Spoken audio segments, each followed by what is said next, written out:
कलह जननम अप्रीति उत्पादनम च दुर्जनानाम धर्मः न सज्जनानाम। अनंत उपकारी पूज्यपाद आचार्य भगवान सोमदेव सूरी महाराज रचित नीति वाक्यामृत ग्रंथ में अगले सूत्र की कड़ी में हम जा रहे हैं। आज का सूत्र मे बी पॉसिबल मेरे और आपको बहुत चुभने वाला भी हो सकता है। समाज में या खुद के जीवन में हम ये मानते हैं कि मैं सज्जन हूँ, और सज्जन की डेफिनेशन मैंने और आपने अपने आप से शायद बनाई हो। महाराज साहब, हर साल 10 लाख का मैं डोनेशन देता हूँ। अलग अलग संस्था में महाराज साहब मेरा योगदान बहुत अच्छा है। मेरे जीवन में सत प्रवृत्ति बहुत ज़्यादा है। ऐसा ही कैलकुलेशन लेकर के मैं अपने आप को सज्जन मानता हूँ, मगर यहाँ आचार्य भगवान ने सज्जन की डेफिनेशन बता दी है। सज्जन वो है, सज्जन का वो नेचर है, कहीं भी दो चीज, कहीं भी वो कलह पैदा करता नहीं, संघर्ष पैदा करने में सज्जन कभी टॉप प्रायोरिटी पे आएगा नहीं। मेरी सज्जनता संघर्ष से दूर रखने का मुझे प्रयास कराती है, और किसी के प्रति मेरे मन में द्वेष भाव पैदा हो जाए वो काम सज्जन कभी करेगा नहीं। आज दो बात आपके सामने। पहली बात, मैं कहाँ भी जाता हूँ महाराज साहब मेरी ओर से कोई क्लेश संघर्ष समस्या मैं खड़ी नहीं करता हूँ। नंबर 1, सज्जन की डेफिनेशन। मैं 3 बात करना चाहता हूँ। आग जहाँ भी जाएगी वहाँ जलाएगी, चाहे अपने घर में हो, चाहे बाजार में हो, चाहे दुनिया में हो, चाहे कचरे के ढेर पे हो, मगर आग का काम जलाने का, विष्ठा का काम, कहीं भी जाएगी, कहीं भी दुर्गंध फैलाएगी। सांप का काम कहीं भी जाएगा डर दिखाएगा। नंबर 1, सांप, विष्ठा और आग, हम तीनों से दूर रहने का प्रयास करते, क्योंकि उनकी गुडविल हमारे मन में अच्छी नहीं है। आगे, फूल कहाँ भी जाएगा सुवास देगा, चंद्र कहाँ भी जाएगा रोशनी देगा, और कोयल कहाँ भी जाएगी चाहे कांटे पे बैठेगी, इनका आवाज सुनने में मजा होगा। 1 और 3 और 1 और 3 दोनों का नेचर है। सांप का नेचर गलत, विष्ठा का नेचर गलत, आग का नेचर गलत, चंद्र का नेचर अच्छा, कोयल का नेचर अच्छा, और फूल का नेचर अच्छा। I would like to ask you, हमारी मानसिकता क्या है? मैं अपने आप को क्या मानता हूं वो नहीं पूछना चाहता हूं, दुनिया मेरे लिए क्या मानती है। मेरा परिवार, मेरा बेटा, मेरी बेटी, मेरी सास, मेरी बहू मेरे लिए जो मानती है। आज बहुत गंभीर बात आपसे करना चाहता हूं। महाराज साहब, मैं दुर्जन नहीं हूं। एक छोटा सा प्रश्न आपको पूछना चाहता हूं, मुझे गंभीरता से जवाब देना। आप जहां भी जाते हो वहां आपके लिए वेलकम की मानसिकता बनी रहती है, आप सज्जन की भूमिका में हो। रिपीट, आप जहां भी जाते हो आपके लिए वेलकम की मानसिकता बनी रहती है। आप किसी का भी ओपिनियन लेने के लिए मत जाना, आप 100% सज्जन हो। अभी मैं पूछना चाहता हूं, आपकी मानसिकता क्या, आपकी गुडविल क्या? घर में गए, बाजार में गए, समाज में गए, मंदिर में आए, उपासना में, प्रवचन में आए, कहीं भी गए, व्यापारी यूनियन में गए, लायन जाइन जैसी रोटरी बार स्टेशन जहां भी गए, आप जैसे ही गए और जो खड़े थे लोग, उनके मन में एक अच्छा भाव आया, वेलकम। आपको पूछना चाहता हूं, आपके लिए मानसिकता बनी है क्या?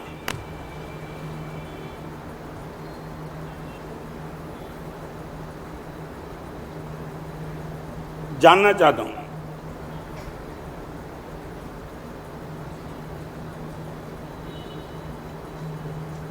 कोई गंभीर प्रश्न नहीं है, छोटा। आप जहां भी जाते हो, कोई भी दुश्मन के घर भी जाते हो, उनको कोने कोने में लगता है कि नहीं वेलकम अच्छा है। आपने शायद नाम सुने नहीं होगा, कादू मकरानी का, बराबर है? कौन था? एक नंबर बारवटिया माने डाकू था। उनका नाम सुनते माँ अपने बेटे को यदि रोते हुए शांत रखना चाहती है, सिर्फ इतना कहती नहीं कि कादू आया है, वो बेटा शांत हो जाता था। वो कादू मकरानी एक दिन एक गांव में गया, ऐसा पहन के गया किसी को पता नहीं चला ये कादू है, और पानी पीना था। कादू आया ऐसे समाचार आकर के सबने तो दरवाजे बंद कर दिए। एक दरवाजा कादू ने खटखटाया और वहां लड़की निकली। 24 साल की लड़की कादू को देखा और कादू ने सिर्फ इतना कहा, बहन प्यासा हूं, पानी चाहिए। और वो लड़की का जवाब था, पानी के लिए मेरे गांव में कुएं बहुत है, यहां तो छाछ मिलती है, पानी नहीं मिलता है।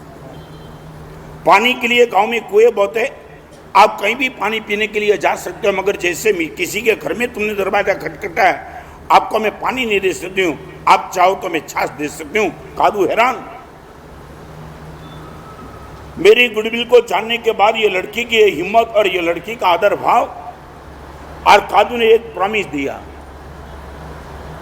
आज आया था रेकी करने के लिए इस गांव की, डाका कहां डालना वो चेक करने के लिए आया था, मगर एक प्रॉमिस करना चाहता हूं तुझे, सारे गांव को मैं लूट लूंगा मगर तेरे घर को छोड़ दूंगा,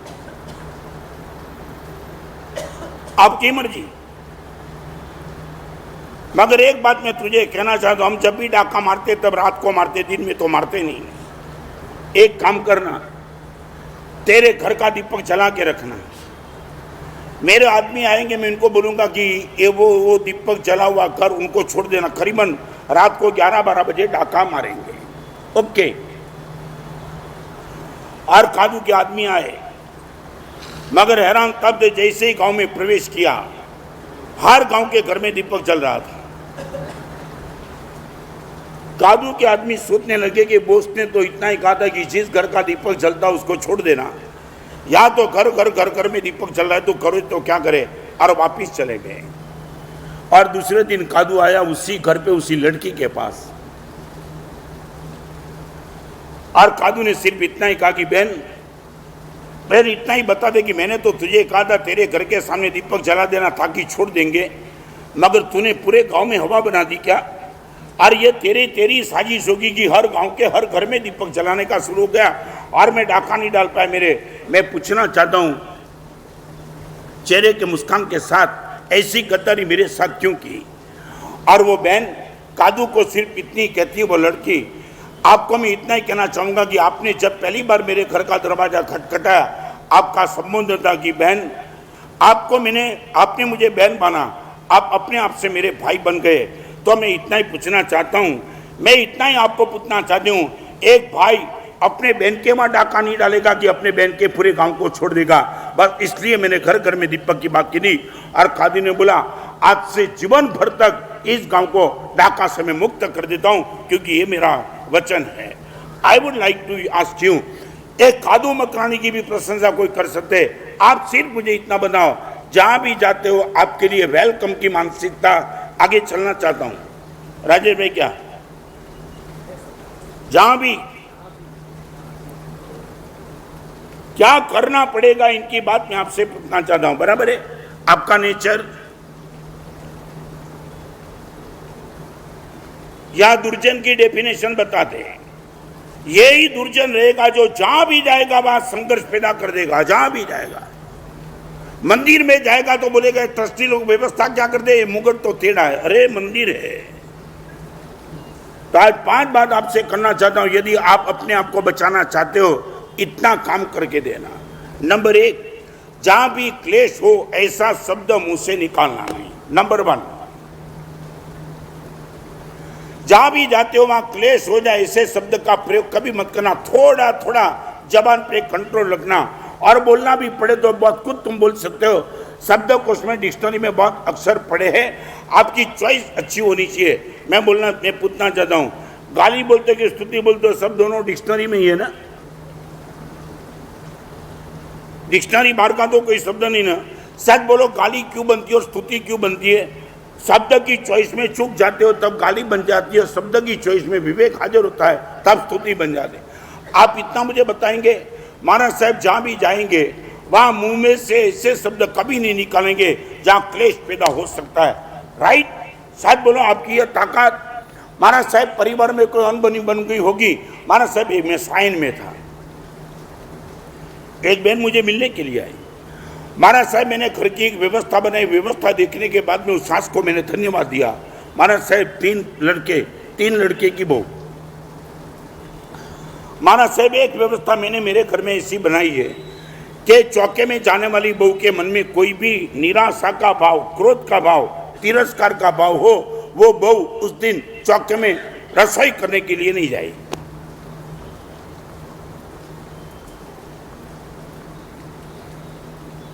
रिपीट, 3 लड़के की 3 बहू, जिसके मन में निराशा, उद्वेग, हताशा, क्रोध, कसाई कुछ भी होगा, उस दिन वो बहू चौके में अंदर नहीं जाएगी। मैंने बोला क्यों? महाराज साहब वो निराश चित्त के साथ वो घर की रसोई बनाए। महाराज साहब हमारा पूरा परिवार संपन्न है, लाखों करोड़ों रुपया होने के बावजूद यदि किसी के मन में द्वेष का भाव और चौके में रसोई बनावे और हमारे परिवार में वो ऐसी रसोई, महाराज साहब मैं नहीं चाहती हूँ।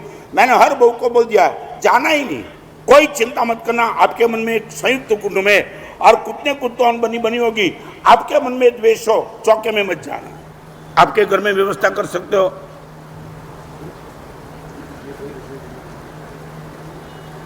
आपके घर में ये व्यवस्था कर सकते हो। क्या है? क्या है? अच्छी चीजें करनी चाहिए, वो मैं बोलता हूं, तुम मत बोलो। नहीं, मगर ये व्यवस्था कर सकते हो। मैंने बंबई में एक बार प्रश्न पूछा, महाराज साहब मेरे वहां तो कोई बहू जिंदगी में चौके में जाएगी ही नहीं, वो रोज क्लेश में ही रहती है। महाराज साहब क्या है? क्या है? नियम दे दूं? नियम उनको दे दूं ना। हाँ, तू बच गया। माने ये दुखी लगता है।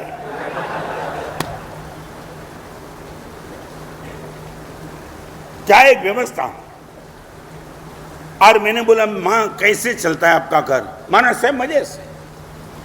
12 महीने में महाराज साहब 1 महीने में 5-10 दिन ऐसे बन जाते कि किसी बहू को मन में अनबनी हो और मन, महाराज साहब किसकी चिंता मत करना। और जो बहू बाहर रहेगी उनके प्रति 2 बहू के मन में द्वेष भी नहीं होगा, पक्का। महाराज साहब पूरा परिवार भोजन करने के बाद महाराज साहब शाम को वो बहू को मैं कोने में ला करके पूछूं, बहन क्या हुआ आज तेरे मन में उद्वेग है? ये बोलना भी बहुत बड़ी बात है ना।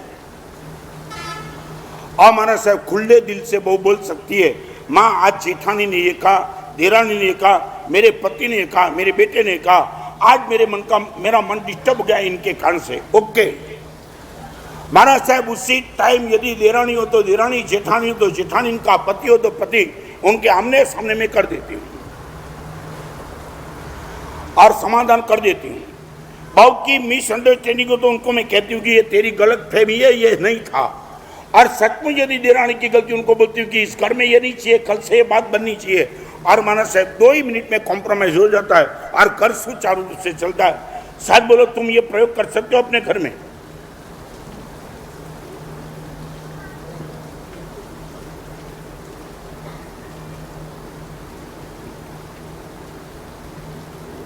क्या है? लेडीज को तो पूछूंगा।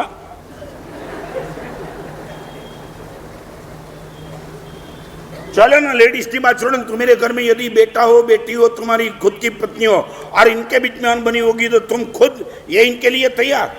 आपका बेटा बोलेगा कि पिताजी आप मुझे ये अच्छे नहीं लग रहे, आपका ये एटीट्यूड मुझे अच्छा लगा। मैं बताऊं, आज बात निकली तो मैं बताऊं, मैंने एक प्रयोग किया था बॉम्बे में वर्षों के पहले।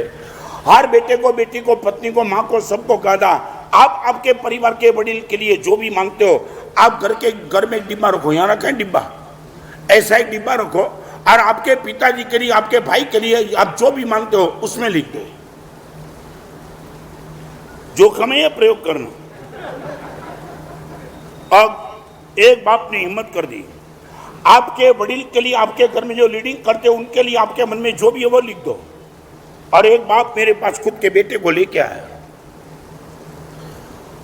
महाराज साहब पूरी रात सोया हूं, पूरी रात महाराज साहब नींद खत्म हो गई। शाम को 6 बजे महाराज साहब मैंने मेरी चिट्ठी निकाली, मेरे बेटे ने लिखा है कि पिताजी आप 1 नंबर के डाकू लगते हो मुझे।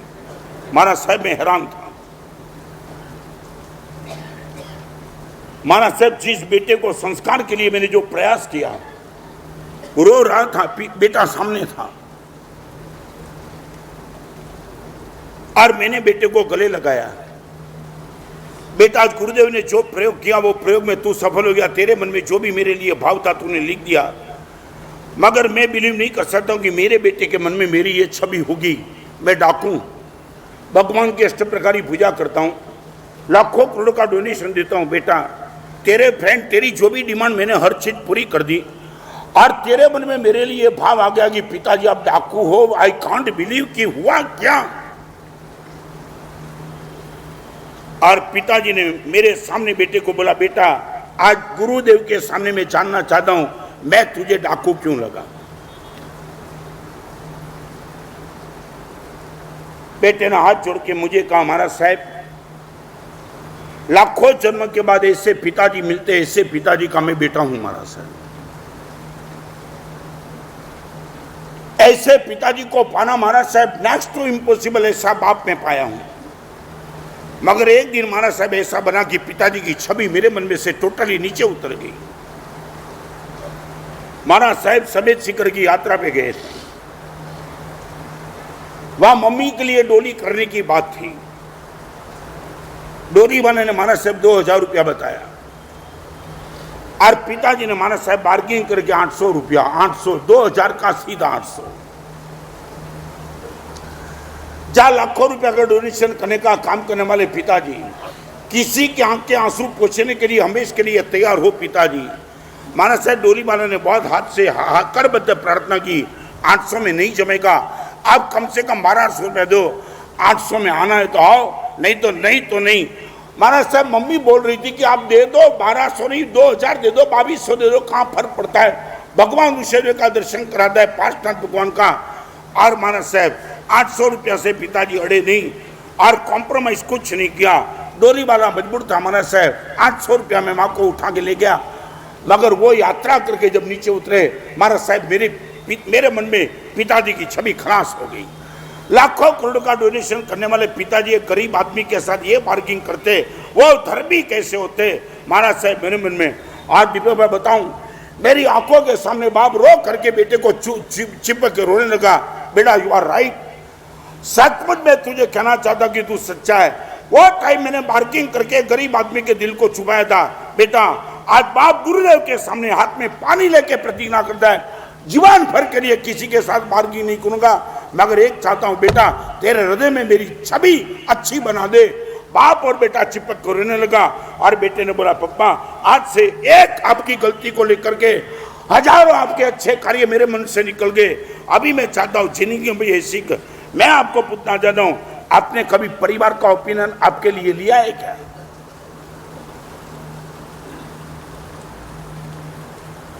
यहां बैठने वाली सास को बोलती हूं कि बहू का ओपिनियन लिया तुमने कभी? हर बहू गलत नहीं हो सकती और सास भी गलत नहीं हो सकती। मैं बताऊं, इंदौर में था, मैं एक बहन मुझे मिलने के लिए आई इंदौर। मानस साहब आज दोपहर 4 बजे मां को लेके आऊं, बोला लेके आओ। मानस साहब मां को चढ़ने में 15 मिनट लगेगी, कोई विरोध नहीं, मगर क्यों मां को चढ़ने में 15 मिनट क्यों लगेगी? मानस साहब सीज 85। मैं बोला मैं नहीं चाहूंगा। नहीं मानस साहब आएगी मां, मैं लेके आऊंगी। मां आई, मेरे साधु को मैंने बुला लिया जब मैंने उनका सुना तब, और वो मां आई, अपने साथ अपनी बहू थी और बेटा था, और बहू ने पहली बार बात की, महाराज साहब ये मां 50वां वर्ष ही तब चल रहा है महाराज साहब, कंटिन्यूस 85 साल की उम्र में 50वां वर्ष ही तब। और मैंने मेरे साधु को बुला दिया कि इस बहन को तो देखो, ये इस उम्र में 50वां वर्ष ही तब। और ये मां का अभी बोलना शुरू हुआ, महाराज साहब ये तो सब ठीक है, मगर मेरी बहू के लिए महाराज साहब ये शिकायत लेकर के आई हूं। महाराज साहब बहन क्या शिकायत? महाराज साहब ये मेरी बहू, ये मेरा बेटा महाराज साहब डॉक्टर है। महाराज साहब जिस दिन से घर में आई तब से महाराज साहब एक रात कहीं बाहर घूमने के लिए नहीं गई है। महाराज साहब ये उम्र तो देखो, लाखों करोड़ों रुपया घर में होने के बाद, 4 नौकर होने के बाद भी मैंने बहू को बोला, बहू कभी तो घूमने के लिए। शादी के दूसरे दिन से आज तक महाराज साहब करीबन 20 साल हुए, नेवर एक रात के लिए भी बहू महाराज साहब कहीं गई नहीं है। महाराज साहब आप बहू को कुछ समझाओ। और मैंने कहा कि बहन आपके लिए आपकी माँ ये शिकायत करती है, आपका क्या कहना है? महाराज साहब मैं बताऊं, ऑन द एज ऑफ 33 महाराज साहब माँ विडो हो गई। महाराज साहब इस उम्र में विडो होना क्या वेदना हो सकती है मुझे मालूम है। और महाराज साहब विडो होने के बाद, लाखों रुपया होने के बाद कई लोगों ने माँ को रीमैरिज के लिए कहा, मगर ये महाराज साहब ये मेरा सौभाग्य यहाँ बैठा है, इनके संस्कार के लिए महाराज साहब माँ ने वासना का बलिदान दे दिया। चाहे दुनिया कुछ भी बोले, मेरे बेटे के संस्कार के लिए मैं रीमैरिज तो कभी नहीं करूंगी। महाराज साहब ये माँ जिसकी फुल युवानी में महाराज साहब जिसने अपने पति को गंवाया और अपने बेटे के संस्कार के लिए महाराज साहब ये माँ ने बलिदान दिया, और महाराज साहब वर्षी तब चल रहा है माँ का। मान लिया महाराज साहब मेरी उम्र होगी, घूमने की फिरने की माँ की इजाजत है, मगर ऐसी पवित्र माँ महाराज साहब जिसकी कोख से मेरा जन्म हुआ, ऐसी वो भी ऐसी पवित्र नहीं है। अरे ऐसी पवित्र माँ महाराज साहब वर्षी तब चल रहा है। उपवास के दिन ब्यासना को कौन संभाले महाराज साहब? सुबह का ब्यासना मैं संभाल दूं, वो महाराज साहब चाय दूध इस उम्र में माँ को, और माँ रो रही थी, वहां बेटा रो रहा था, मेरी आंख में आंसू चल रहा था। मैंने बोला बहन कमाल कर दिया। कमाल नहीं महाराज साहब, कुछ कमाल नहीं।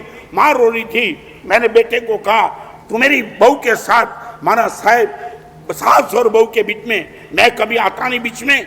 माँ को लगता है कि बहू को बाहर घूमने के लिए जाना चाहिए, और बहू को लगता है कि जब तक माँ का प्रसिद्ध चलेगा। और माँ ने मुझे कहा महाराज साहब जिस दिन उपवास होता है ना, और उसी दिन तो मुझे कुछ काम नहीं ना, तो मैंने बहू को कहा था कि बहन कभी तो जा।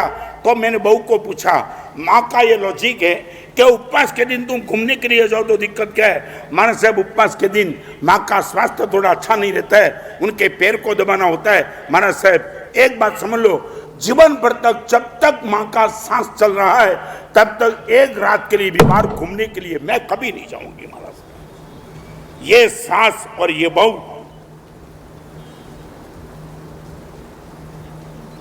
कितने एग्जाम्पल मिलेंगे बड़ौदा में से?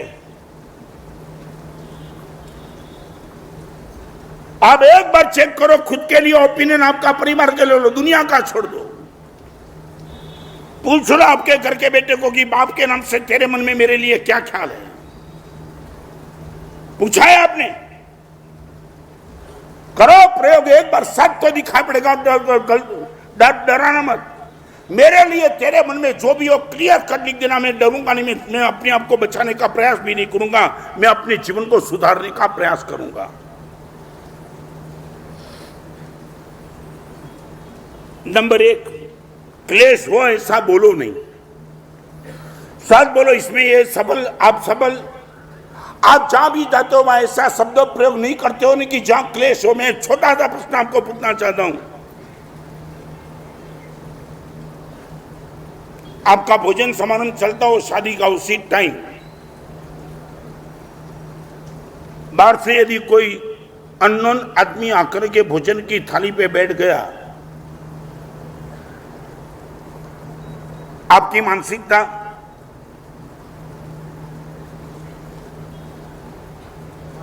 जानना चाहती हूं।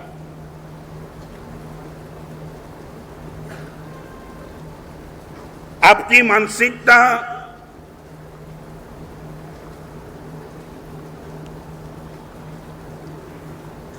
क्या हुआ? क्यों नहीं? मैं जानना चाहता हूं भाई।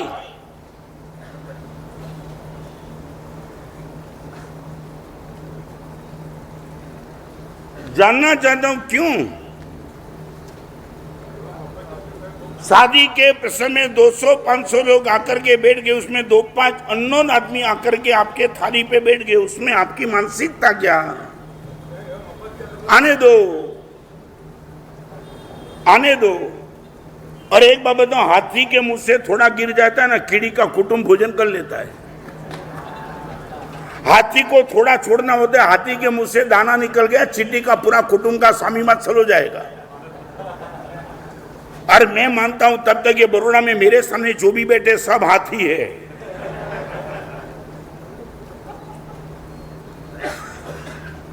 क्या प्रशांत भाई बोलो? नहीं बोलो, आज से अननोन आदमी को आपके घर में भेजूं मैं। क्या हुआ क्या? What is the difficulty? मैं पूछना चाहता हूं, व्हाई नॉट? क्या है? मैं तो ये पूछता हूं, मानसिकता क्या तुम्हारी? 2 आदमी, 5 आदमी, 10 आदमी में रायपुर में चातुर्मास था। मैं आपको बताना चाहता हूं, रायपुर के चातुर्मास में मेहमानों के लिए जो चौखा चलता था, रायपुर संघ के ट्रस्टी ने बाजू में हॉस्टल थी जहां 150, 150, 250 लड़के पढ़ रहे थे। वहां जाकर के हाथ जोड़ करके करबद्ध प्रार्थना की। आज गुरुदेव का चातुर्मास हमारे वहां हमारा सौभाग्य बढ़ गया है। आज हॉस्टल के 200 लड़के को हम विनंती करते हैं कि तीनों टाइम भोजन करने के लिए अपने चौके में आना है। कोई बाहर नहीं भोजन करेगा, कोई हॉस्टल में भोजन नहीं करेगा। एक छोटा सा प्रश्न बताओ, सच बोलो, आप किसी को ना बोलते हो तो संपत्ति की कमी के हिसाब से ना बोलते हो या हृदय की कमी के हिसाब से? माने पैसे तो आपके पास पर्याप्त है।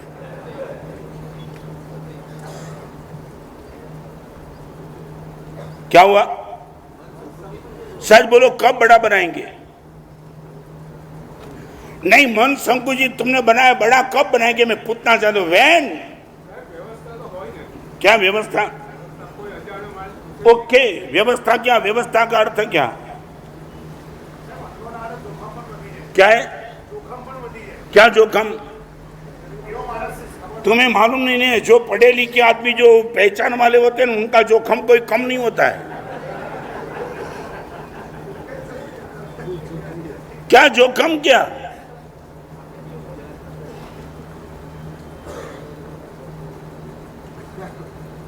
तुम्हारा कैलकुलेशन है ना, वही इतना बिगड़ा हुआ कैलकुलेशन है कि तुमको बचाना बहुत मुश्किल है, बहुत मुश्किल है।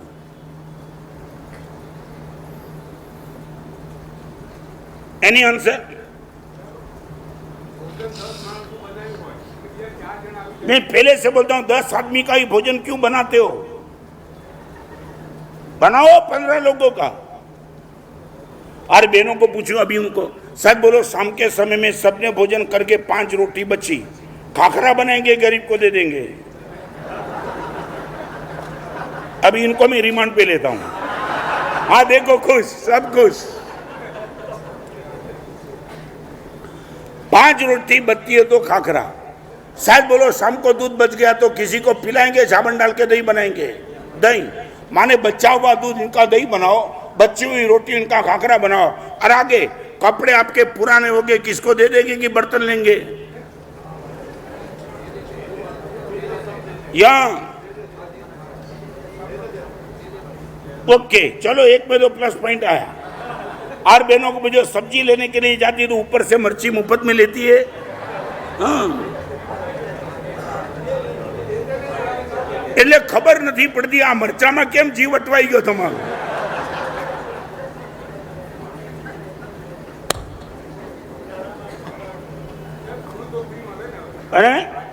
अरे आपको मालूम नहीं, 6 बजे शाम को 7 बजे अपने घर के नीचे आवाज आई, भंगार देना है, भंगार देना है, भंगार देना है, बार बार। और एक पत्नी ने कहा, अभी मत आओ, रात को 9 बजे आओ। वो रात को आने वाले, कि समझते हो कि नहीं?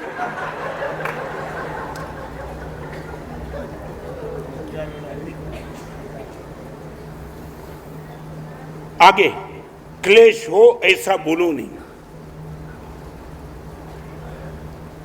बहुत अच्छी बात एक बताऊं, कर्जा करके खर्च करो मत।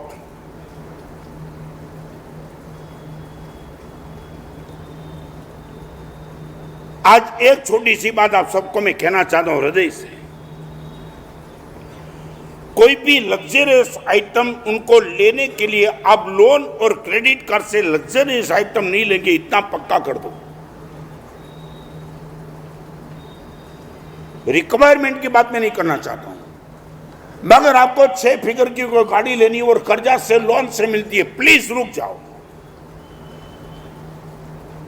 शायद बोलो, ये तो आपके पास ताकत है, कोई फ्लैट मिलता है, लग्जरियस आइटम, सिर्फ बस कुछ काम का नहीं है, मगर कर्जा लेकर के नहीं, लोन, क्रेडिट और हफ्ता, ये छोड़ दो, सब छोड़ दो, बस इतना करो। रिक्वायरमेंट की बात मैं नहीं करना चाहता हूं, मगर वो घड़ी, वो 2 लाख का मोबाइल और 40 लाख की गाड़ी कोई भी लग्जरियस आइटम आपको कर्जे से मिलती है, आप कर्जा लेकर के लग्जरियस आइटम नहीं लेंगे। इतना पक्का है आपके जीवन में? या बैठने वाले को पूछना चाहता हूं, इतना पक्का है तुम्हारे जीवन में?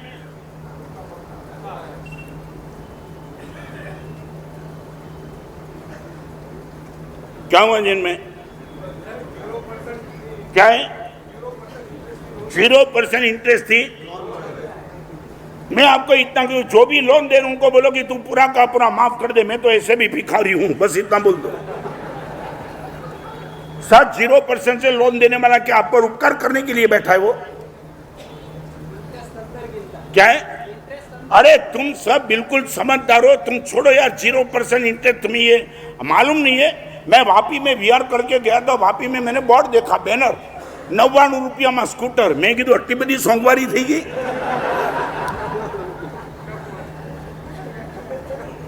क्या वो परोपकार करने के लिए दुकान खोल के बैठा है क्या? कभी भी प्रवचन में शिविर में बात बताऊंगा, मगर सच बताऊं, सबसे ज्यादा नुकसान आज हिंदुस्तान को हुआ है, सेविंग की व्यवस्था खत्म हो गई। एक समय था हमारे पास सेविंग की व्यवस्था थी। पति अपनी पत्नी को 10,000 रुपया देता था ना, 1 महीने का। आज पति को मालूम भी नहीं था और पत्नी 1-1, 2-2 हजार रुपया बचाती थी। और एक समय ऐसा आ जाता था कि कई क्रिटिकल पोजीशन आई और पति बोलता था ना मालूम कहां जाऊं, पैसे नहीं है। तब पत्नी बोलती है चिंता मत करो, वो आप जो रुपया दे रहे थे मैंने बचाया। सच बोलो, सेविंग की व्यवस्था तुमने रखी है कि मजाक कर दिए तुमने? तुम्हारी जितनी ताकत उससे ज्यादा खर्च करना तुमने शुरू कर दिया। ताकत तो है नहीं।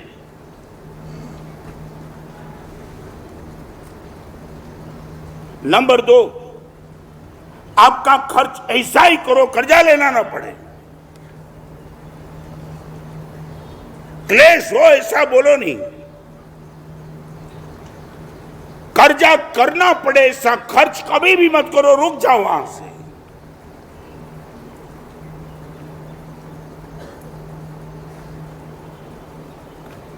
इसमें तुम्हारा नंबर पक्का।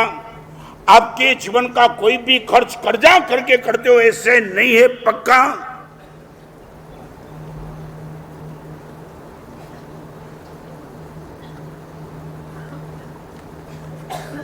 जयेश क्या? अभी मैं डोनेशन की तो बात नहीं करना चाहता हूं। आपको मैं सिर्फ इतना है कि आपके पूरी जीवन की व्यवस्था में महाराज साहब कर्जा करके खर्च करना महाराज साहब नेक्स्ट टू इम्पॉसिबल बंद कर दिया। और नीति वाक्य दूसरा है ग्रंथ। मैं इनकी बात बताऊं, वहां अमीर की डेफिनेशन लिखी है। अमीर कौन? जिनके सर पे 1 भी रुपये का कर्जा नहीं है, वो श्रेष्ठ कोटि का अमीर है।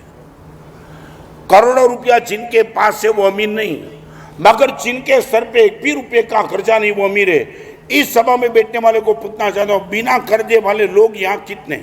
किसी का भी कर्जा नहीं, 1 रुपये का भी नहीं। एवरेज मेजॉरिटी किसकी?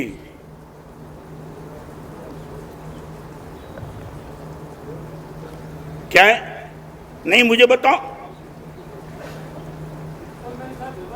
क्या है? क्या व्यवस्था? मैं इतना कहना, जरूर क्या है? आप जितना है उसमें बस खेलो, ज्यादा की जरूर क्या है? क्या हुआ? क्या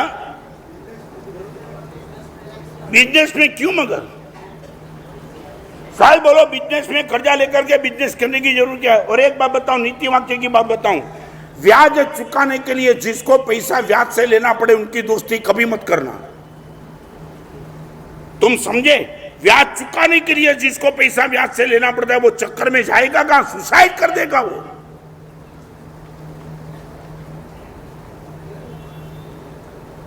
आपकी भाषा में बताऊं, आलियानी टोपी मालिया ने, मालियानी टोपी कालिया ने, क्या ना ख्याच करो तुम।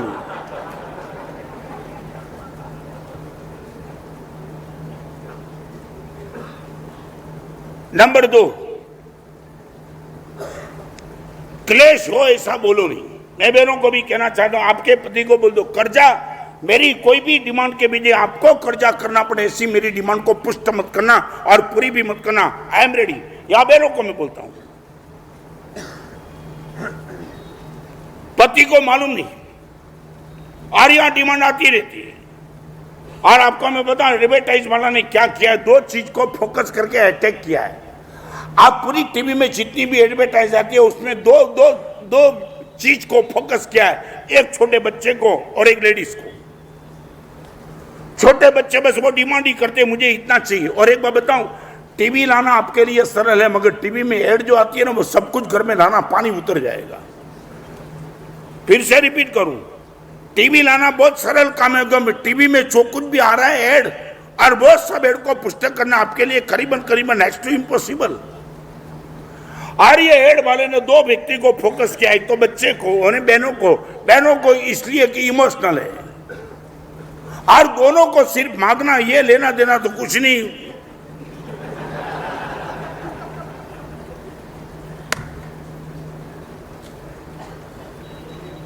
क्या है बराबर है जो मैं बोला हूं? क्या है? शायद बोलो क्यों, मगर चैन से सोएगा वही सोएगा जिनके सर पे 1 रुपए का कर्जा नहीं। दरवाजा खटखटाएगा मगर दान के लिए दरवाजा खटखटाए, मांगने वाला कोई भी नहीं आएगा। बोलेगा बेटे को सो जा शांति से। जीवन में सर पे 1 भी रुपए का कर्जा किसी का लिया नहीं, अपने जीवन व्यवस्था में ऐसी बनाई है कर्जा लेने का प्रश्न आता ही नहीं है। चलो आगे।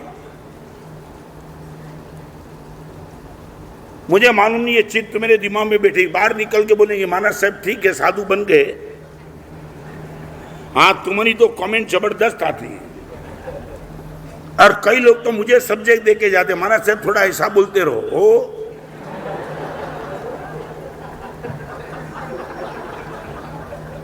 नहीं बराबर है।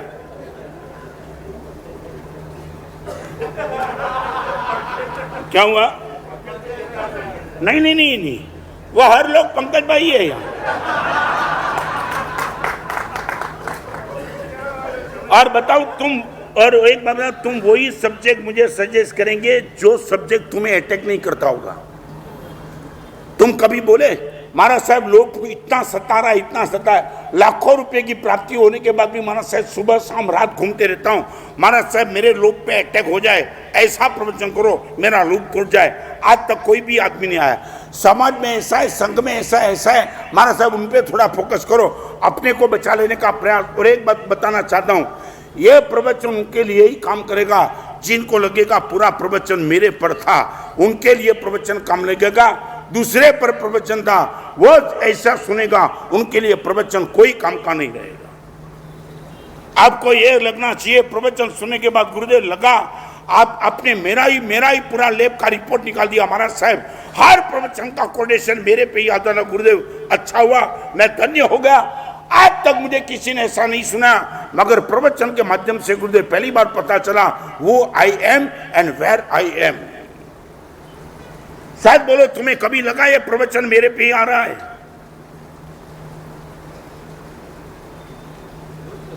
क्या है? रोज लगता है। फिर आगे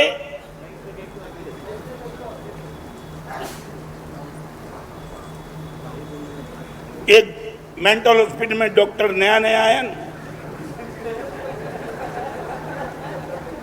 नहीं वो डॉक्टर आया 6 महीना हुआ, और एक पुराना डॉक्टर जो था 12 साल से वो ऐसे ही रिटायर हो रहा था, वो नया आया, और न मालूम पागल लोगों ने क्या किया। ये नया आया डॉक्टर दीपक भाई, उनका सत्कार समारोह रखा।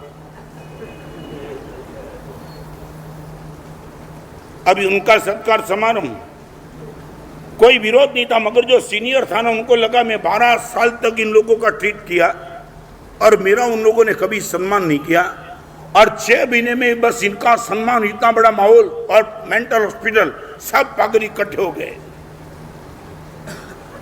सीनियर डॉक्टर के मन में थोड़ी वेदना तो थी, और उसको लगा कम से कम क्लैरिफिकेशन तो किसी लीडर के सामने कर दूं कि मेरा बहुमान तुमने कभी नहीं किया और इनका ही बहुमान तुम कर दो, इनके पीछे राज क्या है। और वो सीनियर जो पागल था ना उनको डॉक्टर ने बुलाया, सीनियर डॉक्टर ने, और उनको बोला दोस्त एक बात जानना चाहता हूं, 6 महीने का ड्यूटी बजाने वाले डॉक्टर का तुम इतना बड़ा बहुमान करते हो, कोई विरोध नहीं है, मगर मेरा तुमने कभी बहुमान नहीं किया, इनका कोई कारण?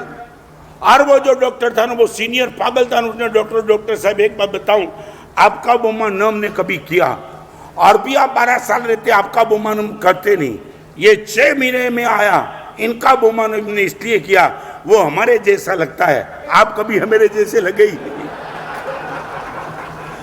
तब डॉक्टर ने लगा अच्छा हुआ मेरा बेमान नहीं किया यार।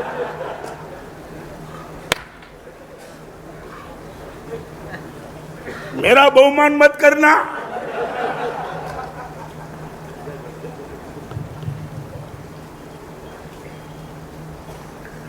और सच, जिस दिन आपको लगे कि गुरुदेव पूरा प्रवचन मेरे प्यारा और आप इनको कॉन्शियस तक ले जा रहे हो, आपका परिवर्तन पक्का।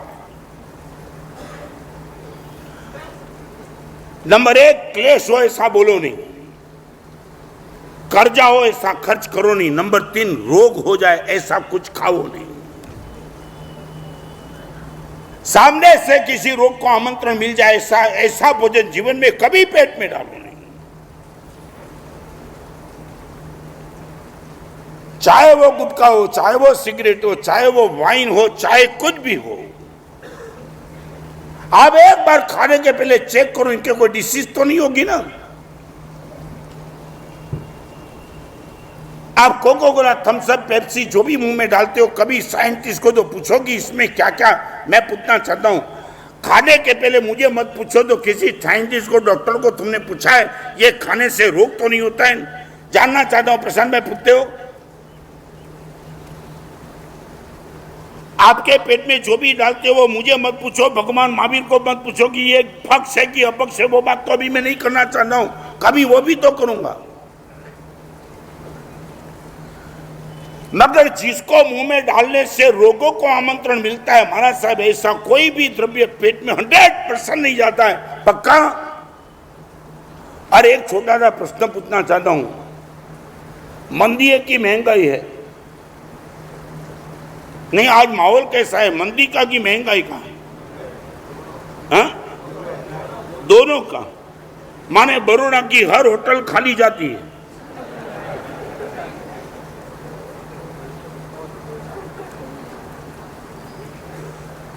नहीं, मुझे बोलो क्या हुआ? वेटिंग भाई, शायद बोलो। आप बोलते हो महाराज साहब महंगाई और मंदी, और तीसरे नंबर में मांदगी।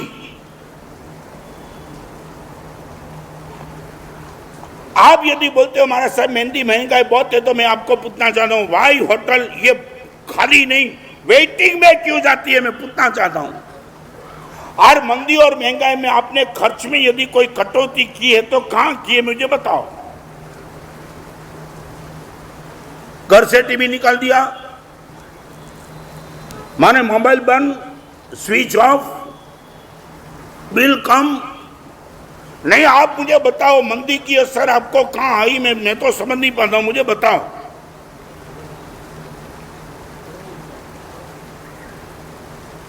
इतनी बड़ी सभा में कोई दिखाओ कि मंदी की असर कहां है? क्या है? होटल में जाना जरूरियात, माने घर में कोई खिलाने वाली रही नहीं है।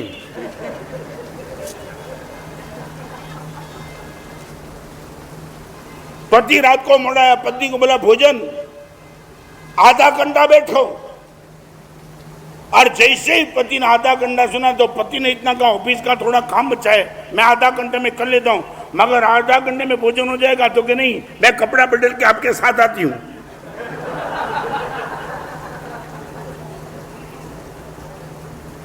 कहा? और आज की ये लेडीज को मुझे मालूम नहीं, मगर आज जो तुमने पढ़ने का माहौल बनाया ना, उसमें मुझे मालूम नहीं इन सबको कुछ भोजन बनाने का भी आता होगा कि नहीं। हर आइटम, पहले के जमाने में तुमने देखा होगा ना, आपकी घर की धर्म पत्नी और आपकी माँ होती ना, और 12 मेहमान आकस्मिक आ गए, मैसेज बस आपकी माँ बस इतना बोलती, एक 15 मिनट रुक जाओ सब हो जाएगा, इतनी ताकत लेकर के बैठी थी। आज सब मामला खत्म। एक वकील की डॉक्टर लड़की के साथ शादी हुई तो वकील को लगा सुबह नाश्ता कर लूं, तो डॉक्टर लड़की थी, उसने बोला विटामिन B12 की गोली रख देती हूँ, खा लो, बात खत्म करो। खाकरा बाकरा कहाँ है? यही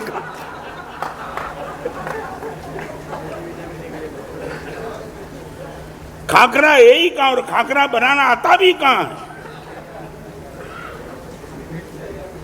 क्या हुआ? हाँ रेडीमेड, तुम भी रेडीमेड मिले हो क्या है? आखा इंडिया में खाकरा मळता थी गया, ये बात को लाकड़ी नहीं मळती।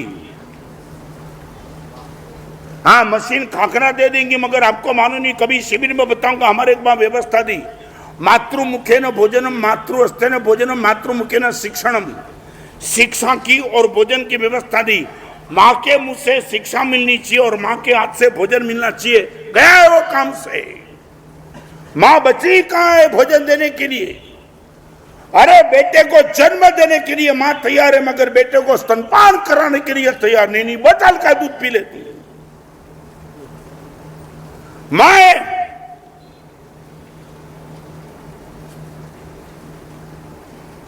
32 और 40 साल में डिसीज, इतनी डिसीज। आज रोग किस उम्र में ना, छोटी उम्र में रोग। कभी टाटा की हॉस्पिटल में जाकर के देखना, कैंसर वाले मरीज बहुत ओल्ड एज वाले नहीं है। कभी ऑर्थोपेडिक सर्जन पूछ लेना, जो भी स्लीप डिस वाले आते हैं वो मरीज कोई बूढ़े नहीं है। 30, 35, 30.5 साल, दैट्स ऑल बस। और एक बात बताना चाहता हूं, 1 लाख वेबसाइट चल रही है आज को, हाउ टू सुसाइड। किसकी? हाँ हाउ टू सुसाइड, वो टॉपिक को लेकर के 1 लाख वेबसाइट चल रही है। और वो वेबसाइट पे जाने वाले एज करीबन 25 to 35 मोर। 35 और 25 साल के लड़के वो वेबसाइट पे जाते कि सुसाइड कैसे करना वो सिखा रही हो। और वो है, आप गुटखा खाते हो ना, मजे से खाओ, कैंसर से डरो मत। एक वेइन में, बस वेइन में आपकी एक नली आ जाएगी, आप स्विच शुरू कर दो, 2 मिनट में आपका जीवन समाप्त हो जाएगा। डरो नहीं। वो गुटखा खाने से कैंसर होगा और फिर क्या होगा, चिंता मत करो, गुटखा खाते रहो, मजा मानते रहो और 2 मिनट में मर जाओ। वो लिखा है, जिनकी भर तक लड़कियों के साथ सोना है तो सोते रहो, एड्स की चिंता मत करो, 2 ही मिनट का खेले, मर जाएंगे मगर मजा से रहो। ये तुम्हारा कल्चर। या 100 साल का बुढ़ा भगवान से आशीर्वाद मांगता था, भगवान लंबा जीवन मिले। और आज 40 साल के लड़के इस वेबसाइट पे जा रहे हैं, हाउ टू सुसाइड।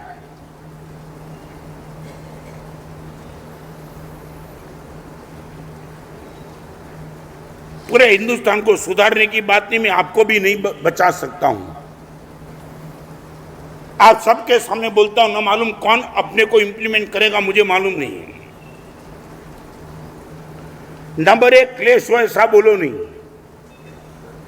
नंबर 2, आप बोलो। नंबर 2, कर्जा ऐसा खर्च करो मत। नंबर 3, रोग हो ऐसा कमाओ मत, नहीं खाओ मत। दुश्मनी बढ़े ऐसा कमाओ मत। इनकम, कई लोगों के साथ आपको दुश्मनी करनी पड़े, सभी पे अविश्वास करना पड़े, आपके मन को टेंशन में ही 24 घंटे रखना पड़े, बाजू में बैठने वाले आदमी को बदमाशी मानने की मानसिकता तुम्हारी बने, इससे इनकम जीवन में कभी बढ़ाओ मत।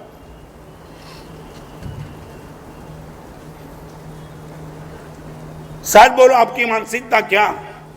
एक छोटा सा प्रश्न आपको पूछ के प्रवचन को मैं विराम देना चाहता हूं, क्योंकि आज 9:30 का समय। But I would like to ask you, सच बोलो, पैसा बढ़ने के बाद मैत्री बढ़ी, प्रेम बढ़ा, पवित्रता बढ़ी, प्रसन्नता बढ़ी, ये आपका अनुभव है तो मैं जानना चाहता हूं।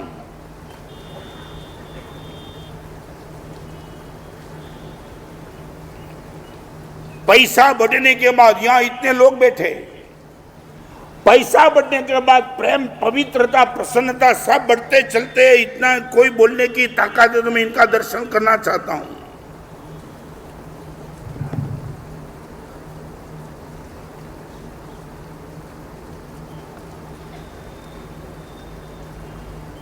क्या हुआ यहां? मैं दीक्षाजिन में जितना जितना सफल बनता गया, उतना मेरा प्रेम सभी पर बढ़ता चला।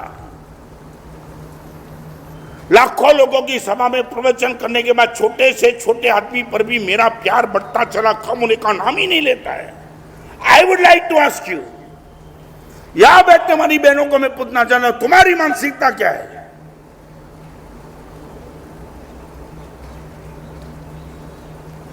चलो तुम जो भी जवाब दो, इतना जवाब तो दो, प्रेम, पवित्रता और प्रसन्नता, पैसा बढ़ने के बाद बढ़ते चलते, बस इतना बोलो।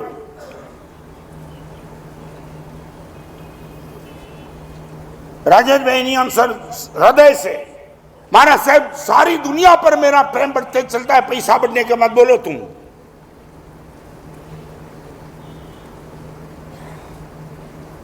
और हैप्पीनेस में महाराज साहब ग्राफ हमेशा के लिए इंडेक्स ऊपर उठता है। दिलेश में मानकुआ में था, मानकुआ कच्छ में। आज 5 मिनट थोड़ा प्रवचन और चलेगा, शांति से बैठना। और ये मैं मानकुआ में था, विहार करके गया। नेमीश्वरी मां के समुदाय के आचार्य भगवान अशोक चंद्र सिंह विहार करके आए थे और आपके साथ विहार में कुत्ता हो गया था। मेरे आसन के बाजू में बैठा, बड़ा प्यारा, कोई आवाज नहीं करता था, गुरु भगवान के साथ था। और ऐसा हो गया, एक छोटा सा लड़का मानकुआ में गोचरी की विनती करने के लिए आया। महाराज साहब मेरी माँ ने मुझे भेजा है, कोई महाराज साहब को गोचरी लेने के लिए भेजो। मैं बोला सब गए, आधा घंटा तू लेट है, सब निकल गए, महाराज साहब कोई नहीं आएगा। मैं बोला भाई महाराज साहब निकल गए, तू लेट आया। महाराज साहब आपको वंदन करने के लिए मेहमान आए ना, महाराज साहब उनको भेजो। मैंने बोला वो भी चौके में भोजन करने के लिए नीचे ही गए और अभी तो सब ऊपर आ जाएंगे।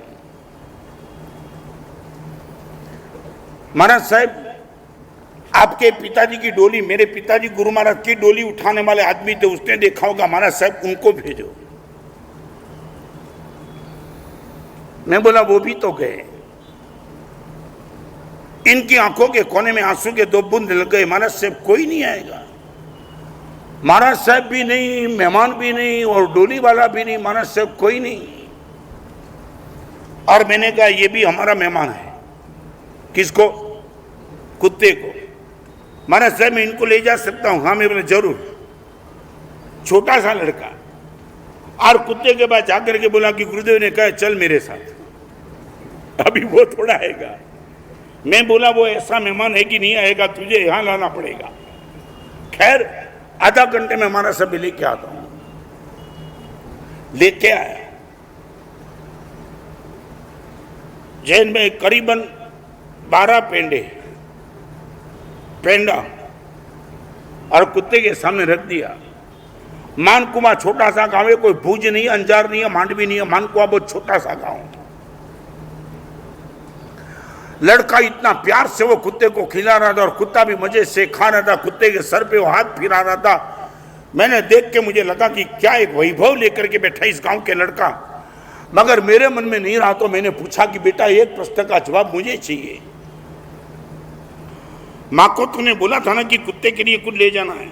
हाँ जरूर महाराज साहब। माँ ने रोटी नहीं दी थी और कुत्ते के लिए रोटी नहीं दे करके माँ ने ही पेंडा दिया कि तूने पेंडा मांगा था। महाराज साहब मैं तो छोटा हूं, मैं तो नहीं समझ पाता हूं, मगर माँ ने ही मुझे पेंडा दिया।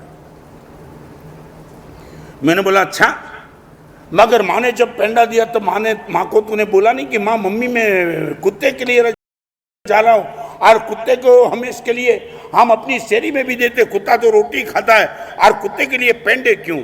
महाराज साहब आपके मन में जो प्रश्न है ना, वही प्रश्न मैंने मेरी माँ को भी पूछा था। मम्मी ये कुत्ते के लिए रोटी ले जाना चाहिए और मगर तू पेंडा भी देती है, वो भी एक भी दो नहीं 12 पेंडा, वो भी टॉप। मैं जानना चाहता हूँ मम्मी ये पेंडे क्यों? और महाराज साहब मम्मी का सिर्फ इतना ही कहना था, बेटा मानकुआ के कुत्ते होते मैं रोटी देती, आचार्य प्रभु के साथ कुत्ता है, अपना मेहमान है, उनको तो पेंडे से कम नहीं चलेगा। है तो मेरे पास ये प्रेम है तो मेरे पास। महाराज साहब के मेहमान को रोटी नहीं कुत्ते को भी पेंडा दिया जाता है तो मेरे पास ये मानसिकता। बंगले बड़े बने, गाड़ी तुम्हारे पास, तो भाई हृदय कहां है तुम्हारे पास? दुश्मनी बढ़े, इससे इनकम मत बढ़ाओ, ये भगवान बोलते। आपका भाई दुश्मन रहेगा, आपका बाप दुश्मन, आपकी मां दुश्मन पैसे के बाद।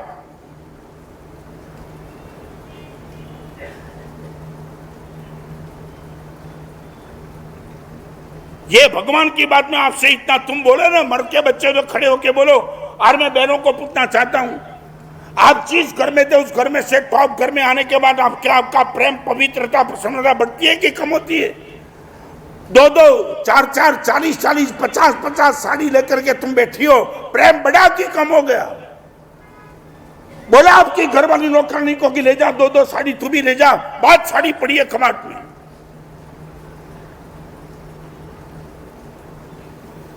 कभी मौका आएगा तो बताऊंगा वो गांव का वैभव क्या। सच बताऊं, मैं गाली नहीं देता, मगर बताऊं, मैंने जो जीवन में छोटे आदमी का प्यार देखा, उनके सामने तुम मुझे भिखारी लगते हो।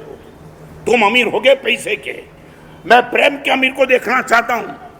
महाराज साहब, एक छोटे आदमी के प्रति में पागल बन जाता हूं, वो झूठा है तो भी।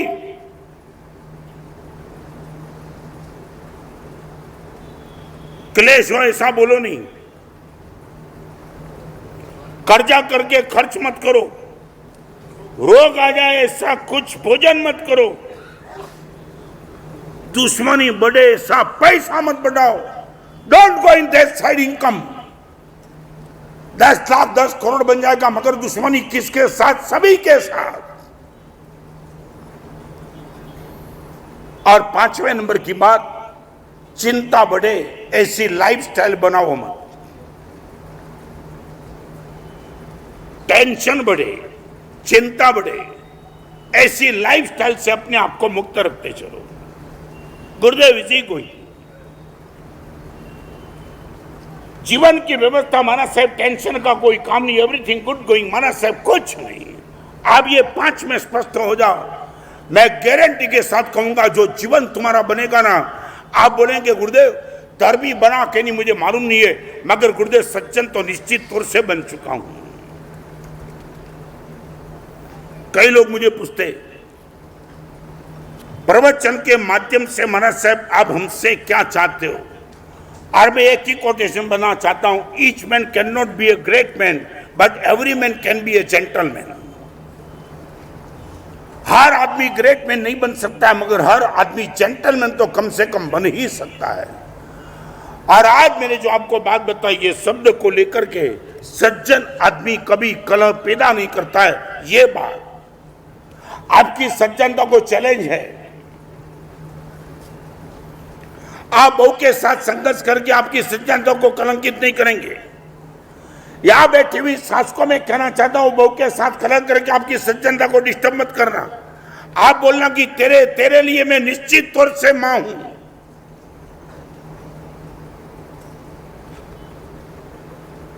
जयेश, क्या लगता है?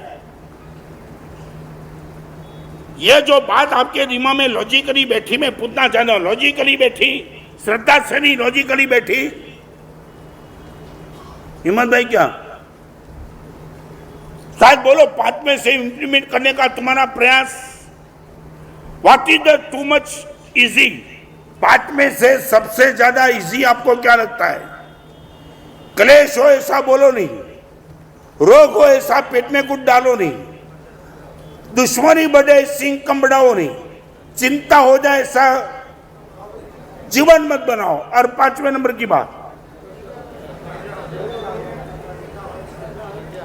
क्या है? आज मैं आपको पूरा सच बोलो, ये 5 में से इजी क्या लगता है आपको?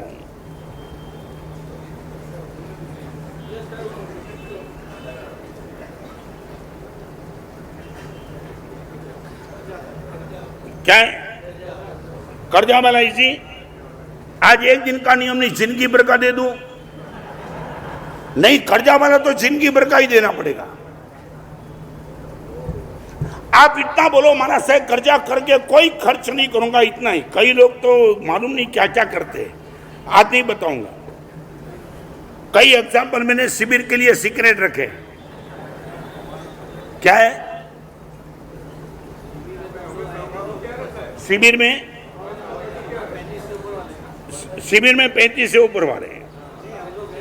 हाँ, शिविर आते वक्त, शिविर आते आते समय वहां तक तो तुम सब सुधर जाएंगे, फिर शिविर की जरूरत नहीं। और ताली मत बजाओ, मैं दूसरी बात भी करना चाहता हूं। नहीं, दूसरी बात भी, यदि शिविर आते आते भी तुम नहीं सुधरे तो फिर तुम्हारा कोई चांस नहीं है, जाने दो फिर।